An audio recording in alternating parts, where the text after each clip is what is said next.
ప్రజలు పడే ఈ సమస్యల గురించి రాయరు, కానీ బీ ట్యాక్స్ అంటారు. మీ జే ట్యాక్స్ లాగా బీ ట్యాక్స్ని కలెక్ట్ చేసే సంస్కృతికి మాకు లేదు. ప్రజలు మమ్మల్ని ప్రశ్నిస్తారని భయం మాకుంది. అంత ధైర్యం మేము చేయలేము. ఈరోజు నేను ఇప్పటికిప్పుడు పోదాం. ఎవరైతే ఇల్లీగల్గా కన్స్ట్రక్షన్ చేశారో అహోబిలంలో అన్ని కూల్చేద్దాం. నేను రెడీ. ఇప్పటికిప్పుడు పోదాం. వస్తారా సాక్షి వాళ్ళు? వస్తారా వైసీపీ వాళ్ళు?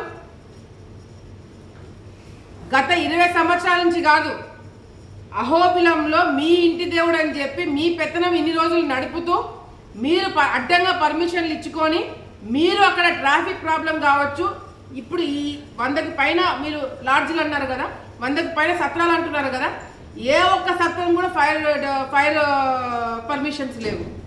ఏ ఒక్క దానికి కూడా పంచాయతీ పర్మిషన్స్ లేవు. ఏ ఒక్క దానికి కూడా ఎలక్ట్రికల్ డిపార్ట్మెంట్ వాళ్ళు పర్మిషన్ ఇవ్వలేదు. మరి ఎట్లా కన్స్ట్రక్షన్ చేశారండి? ఎవరు హయాంలో చేశారండి? 20 సంవత్సరాల నుంచి ఇల్లీగల్గా కన్స్ట్రక్షన్స్ చేస్తున్నారని చెప్పి మీ సాక్షుల్లోనే రాశారు. నేను చెప్పడం పక్కన పెట్టండి, మీ సాక్షులు రాసినారు. మరి అటువంటి అప్పుడు గతంలో మీరు ప్రభుత్వంలో ఉన్నప్పుడు ఏం చేస్తున్నారు? గత 5 సంవత్సరాలు మీరు అధికారంలో ఉన్నప్పుడు ఈ సత్రాల మీదకి మీరు ఎందుకు పోలేదు? ఈ సత్రాలు మీరు ఎందుకు క్యాన్సిల్ చేయించలేదు? మేము వచ్చి సంవత్సరమే కదా అయింది. గత 5 సంవత్సరాలు మీరే కదా ఉన్నారు. మరి ఈ సత్రాల మీద ఎందుకు యాక్షన్ తీసుకోలేదు మీరు? టెంపుల్లో అవినీతి జరుగుతుంది, బయట అవినీతి జరుగుతుంది. కేవలం వైసీపీ నాయకుల వల్లనే ఇదంతా మొదలైంది. మేము ఫుల్ స్టాప్ పెట్టడానికి చూస్తున్నాము, కానీ మీరు ఎక్కడ కూడా సహకరించట్లేదు మీ సాక్షి వాళ్ళు. లేదు, నేను మొన్న కూడా నా గురించి ఆర్టికల్ రాసినప్పుడు ఒకటే చెప్పిన, ఇప్పటికిప్పుడు నేను సిద్ధం. నా మీద నేను చేశాను, మేము వసూలు చేసుకుంటున్నామని మీరు ఒక్కటంటే ఒక ఆధారం చూపించండి, నేను రాజీనామా చేసేస్తా. ఒక్కటంటే ఒక్కటి నిరూపించండి, నేను రాజీనామా చేస్తాను. ఎక్కడ ఇట్లా సాక్షి వాళ్ళు మీరు ఏది పడితే అది రాయడం వల్ల ఎవరికంటే నష్టము? ప్రజలకి నష్టం కాదు, మాకు నష్టం కాదు. ఎవరికి తెలుసా? మీ యాజమాన్యానికి. మీరు తప్పుడు రాతలు రాస్తే మేము కేసులు వేస్తాం. ఎవరండి రావాల్సింది? కోర్టు చుట్టూ ఎవరండి తిరగాల్సింది? మీ సాక్షి వాళ్ళు కాదా? మీ మేడం కాదా? భారతి గారు కాదా? ఆమె పేరు మెన్షన్ చేయరా? ఆమె గురించి కూడా ఆలోచించారు మీరు.